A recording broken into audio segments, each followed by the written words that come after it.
Hello friends, मैं राजीव, आपका definition गुरु।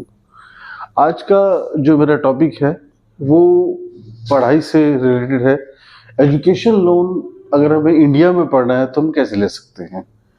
काफ़ी बच्चों को, मेजॉरिटी बच्चों को दिक्कत आती है, पेरेंट्स को दिक्कत आती है जब उन्हें ग्रेजुएशन कॉलेज में करनी होती है या पोस्ट ग्रेजुएशन कॉलेज में करनी होती है। इंडिया की मैं बात कर रहा हूँ सिर्फ। आज जो मैं डॉक्यूमेंटेशन, जो मैं कंडीशंस बताऊंगा वो मैं, अगर आपने इंडिया के अंदर किसी कॉलेज में ग्रेजुएशन, पोस्ट ग्रेजुएशन या किसी स्किल बेस्ड इंस्टीट्यूशन में आपने एडमिशन लेना है और आपको स्टूडेंट लोन, एजुकेशन लोन की ज़रूरत है, तो उसके लिए क्या क्या चीज़ें चाहिए होती हैं वो मैं आज आपको बताऊंगा।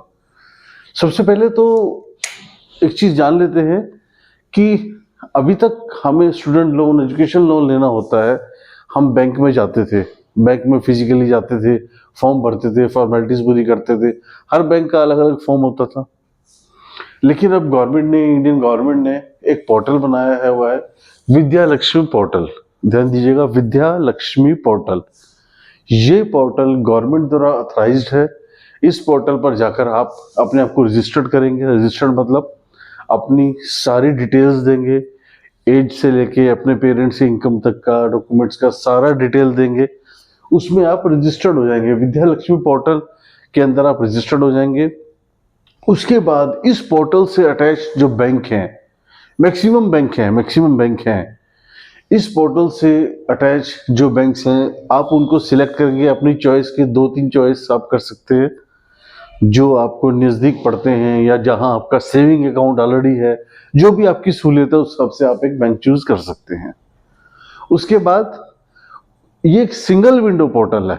बेसिकली इसके अंदर आपको सारी टर्म कंडीशंस, सारी एलिजिबिलिटी, सारे डॉक्यूमेंट्स क्या क्या चाहिए, आपको कहीं भी जाने की जरूरत नहीं है। ऑनलाइन ही फॉर्म भरा जाएगा सारा कुछ। आप इसको बैंक की चूज कर सकते हैं, क्या इंस्टॉलमेंट होगी, क्या कंडीशंस है, सब कुछ अवेलेबल है। उसके बाद आप फॉर्म भर के और अप्लाई कर देंगे। अप्लाई करने के बाद वो जो फाइल है आपकी ऑनलाइन ही बैंक में जाएगी, वेरीफाई होगी, और अगर आपके डॉक्यूमेंट सब सही हैं, आप उनकी एलिजिबिलिटी क्राइटेरिया पे खरे उतरते हैं, तो वो लोन अप्लाई कर देंगे। ये तो हुई विद्या लक्ष्मी पोर्टल एक स्कीम की बात। हम आगे चलते हैं कि एलिजिबिलिटी क्या है। एलिजिबिलिटी क्या है अगर आपको एजुकेशन लोन चाहिए इंडिया में पढ़ने के लिए? एलिजिबिलिटी क्या है? आपको ग्रेजुएशन करनी है तो आपके पास 10th का सर्टिफिकेट, +2 का सर्टिफिकेट होना चाहिए। उसके बाद आप जिस इंस्टीट्यूशन में आपको एडमिशन लेना है उसका आपने एंट्रेंस टेस्ट दिया होगा, उसकी मार्कशीट्स, उसका डिटेल, कॉलेज का डिटेल डॉक्यूमेंटेशन, और उसके बाद उस कॉलेज की फीस स्ट्रक्चर सारा होना चाहिए। ये ज़रूरी है। आप समझ रहे होंगे एलिजिबिलिटी में आपके पास 10th का सर्टिफिकेट, +2 का सर्टिफिकेट, अगर आपको ग्रेजुएशन करनी है, अगर आपको पीजी करनी है, पोस्ट ग्रेजुएशन करनी है, तो आपके पास 10th +2 के बाद ग्रेजुएशन की डिग्री भी होनी चाहिए। वो आपको दिखानी पड़ती है। हाउ यू कैन अप्लाई वो मैंने आपको बताया, विद्या लक्ष्मी पोर्टल पर जाकर आप कर सकते हैं। और अब लास्ट बात आती है डॉक्यूमेंट्स। डॉक्यूमेंट्स में क्या क्या चाहिए? डॉक्यूमेंट में बेसिक चीज जो आपके केवाईसी फॉर्म में होते हैं, Aadhaar card, PAN card, ration card अगर है, फैमिली कार्ड जिसको बोलते हैं आजकल, वो सब चाहिए केवाईसी के लिए। फोटो चाहिए आपकी, 10th का सर्टिफिकेट, 12वीं का सर्टिफिकेट चाहिए। अगेन ग्रेजुएशन कर रहे हैं तो सफिशिएंट है। पीजी चाहिए, पीजी करने के लिए लोन चाहिए तो आपको ग्रेजुएशन का सर्टिफिकेट भी चाहिए।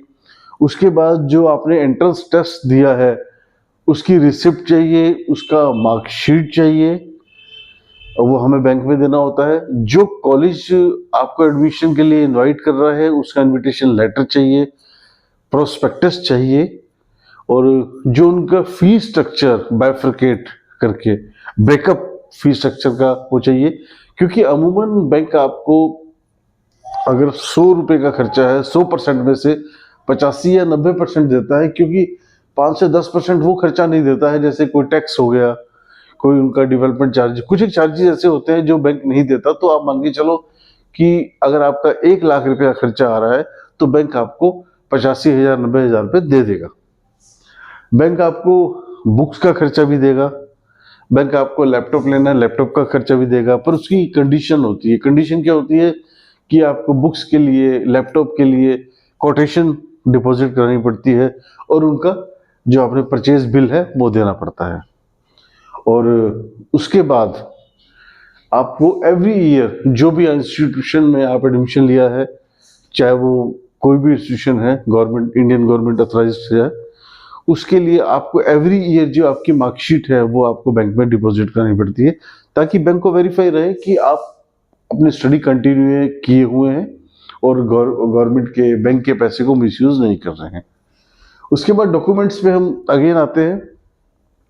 केवाईसी डॉक्यूमेंट्स के अलावा, कॉलेज के जो डॉक्यूमेंट्स हैं उसके अलावा, जो हमने आपको बताया डॉक्यूमेंट्स, फीस स्ट्रक्चर ब्रेकअप के बाद पेरेंट्स का और जो स्टूडेंट है उसका एक जॉइंट अकाउंट चाहिए सेविंग का।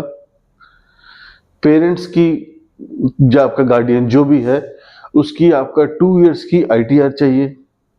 6 महीने का सेविंग बैंक अकाउंट का स्टेटमेंट चाहिए। अगर आपके गार्जियन जो हैं वो सैलरीड हैं तो आपकी 6 महीने की सैलरी स्लिप चाहिए। अगर बिजनेसमैन है तो ITR चाहिए विद कंप्यूटेशन चाहिए।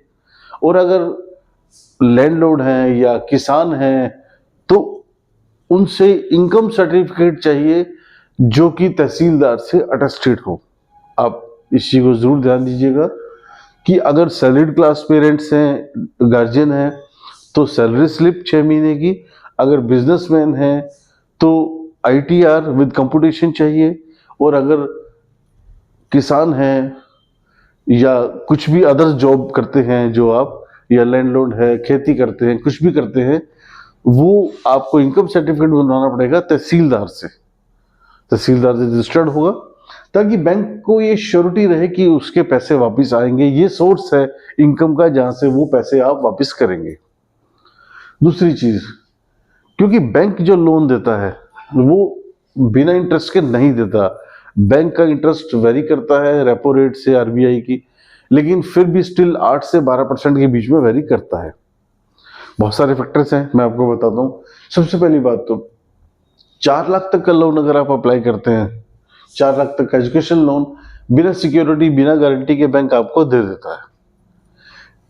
अप टू 7.5 लाख, 7.5 लाख का अगर आपको 4 से 7.5 तक के बीच का चाहिए तो आपको गारंटर चाहिए। गारंटर होगा बैंक तभी आपको लोन देगा। लेकिन अगर आपको 7.5 से ऊपर लोन चाहिए तो आपको फिर एक सिक्योरिटी भी देनी पड़ेगी। सिक्योरिटी देनी पड़ेगी मतलब आपको कोई अपना FD, कोई प्रॉपर्टी जिसकी की वैल्यू बैंक की द्वारा दी गई अमाउंट प्लस इंटरेस्ट को मिला के उससे ज्यादा होनी चाहिए।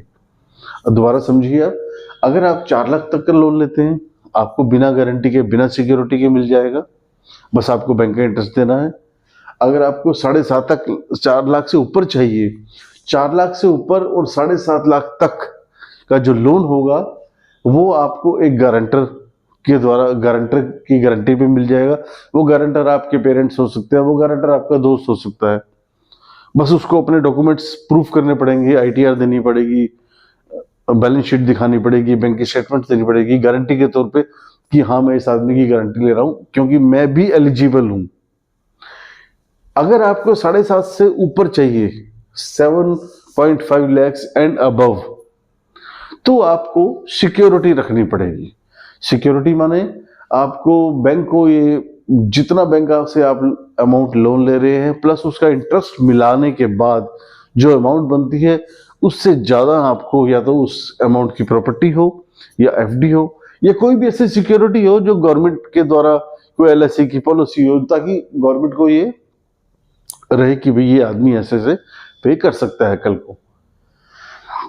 दूसरी चीज, बैंक जब तक आपकी क्वालिफिकेशन पढ़ाई चलेगी, जिस डिग्री के लिए आपने लोन लिया है, वो डिग्री आपकी 4 साल की है, वो आपकी 5 साल की है, वो आपकी 3 साल की है, जब तक आपने जिस साल के लिए भी आपने वो लोन लिया है गवर्नमेंट आपसे पैसा नहीं मांगेगी। प्लस 1 साल ग्रेस पीरियड, यानी गवर्नमेंट ये मानती है कि 4 साल की, सपोज आपकी 4 साल की पढ़ाई है, 5 साल की पढ़ाई है, आपने 4-5 साल पढ़ाई करी, पढ़ाई खत्म होने के बाद 1 साल आपको ग्रेस रहेगा कि आपसे वो पैसे नहीं लेगी भाई 1 साल आपको जॉब लगने के लिए टाइम दे दिया, लेकिन उस 1 साल के बाद आपको वो पे करना पड़ेगा, वो मैंडेटरी है, वो कंपलसरी है। वो सारी अमाउंट जो है वो विद इंटरेस्ट होगी। एक चीज का जरूर ध्यान रखिएगा कि ऐसा नहीं है कि गवर्नमेंट इंटरेस्ट नहीं लेगी, गवर्नमेंट इंटरेस्ट लेगी। आप चाहें तो अपना कोर्स खत्म होने प्लस 1 ईयर जॉब लगने के बाद वो इंटरेस्ट धीरे धीरे धीरे दे। आप चाहें तो इंटरेस्ट अपनी पढ़ाई करते हुए ही भी दे सकते हैं अगर आपके पास साधन है तो। इससे फायदा क्या होगा कि अगर आप बैंक का इंटरेस्ट ईयरली देते रहेंगे, आपका वो इंटरेस्ट इकट्ठा नहीं होगा, वो कंपाउंड इंटरेस्ट नहीं बनेगा। अदरवाइज जब आप अपना कोर्स खत्म करेंगे 1 साल नौकरी के बाद, जब आप इंटरेस्ट और लोन रीपे करेंगे, वो बहुत बड़ा बर्डन हो जाता है। तो समझदारी यही होती है कि आप एटलीस्ट इंटरेस्ट पे करते रहें इफ पॉसिबल। अदरवाइज गवर्नमेंट तो छूट दे ही रखी है कि आपकी क्वालिफिकेशन प्लस आपका 1 ईयर उसके बाद आप दे सकते हैं। और एक चीज और जो जरूरी है कि गवर्नमेंट की बैंक के पैनल्स में, बैंक के रिकॉर्ड्स में यूनिवर्सिटी कॉलेज की ग्रेडिंग के हिसाब से लोन दिया जाता है और इंटरेस्ट लिया जाता है। अगर बहुत हाई एंड कॉलेज है, किसी भी ब्रांच का हाई एंड कॉलेज है, कोई आईआईटी लेवल के कॉलेजेस है, अगर बहुत हाई एंड कॉलेज है, उसके अंदर गवर्नमेंट आपको 100% भी लोन देती है। जैसे मैंने आपको बताया कि 85 to 90% लोन मिलता है। लेकिन अगर आपका इंडिया के top most high and colleges में एडमिशन हो रहा है तो गवर्नमेंट आपको 100% भी पे करती है, और उस केस में इंटरेस्ट भी कम लेती है, क्योंकि बैंक्स को पता है कि जो इस इंस्टीट्यूशन से बच्चा पढ़ रहा है वो हमारा लोन रीपे करने में कैपेबल होगा अपनी पढ़ाई के बाद। जिस हिसाब से कॉलेज का ग्रेड क्राइटेरिया नीचे जाएगा, उसी हिसाब से आपकी इंटरेस्ट रेट भी वेरी करता है। ये सब चीजें मैटर करता है कि आपका कॉलेज का ग्रेड क्या है। तो क्योंकि बैंक ये लोन देता जरूर है, लेकिन ये वेरीफाई जरूर करता है कि ये हमारा पेमेंट रीपे कैसे करेगा। तो कुल मिला के इंडिया के अंदर अगर आपको किसी कॉलेज में एडमिशन लेना है, किसी बच्चे को एडमिशन लेना है जिसको कि पैसे की दिक्कत है, पैसे की वजह से उसके पेरेंट्स अफोर्ड नहीं कर पा रहे हैं और वो बच्चा सक्षम है एडमिशन लेने में, तो उसके लिए बहुत अच्छी सुविधा है कि उसको एजुकेशन लोन लेना चाहिए, लेकिन स्मार्टनेस से। क्योंकि ये आप मान के चलें कि आपको रीपे तो ही करना ही पड़ेगा, आपके पेरेंट्स को आपको रीपे करना पड़ेगा। टर्म कंडीशन सारी खोल लें, वो बाकी सब मैंने आपको बता ही दिया। विद्या लक्ष्मी पोर्टल है, सिंगल विंडो पोर्टल है गवर्नमेंट का, जिसपे आप अपने आप को रजिस्टर कर सकते हैं। बाकी सारी कंडीशंस, डॉक्यूमेंट्स मैं उम्मीद करता हूँ मैंने आपको बताया होगा, और अपनी तरफ से मैंने कोशिश करी है कि आपको ये सारा एजुकेशन लोन का सारा criteria, documents, how to apply, eligibility आपको समझ आ गया होगा। Thank you very much.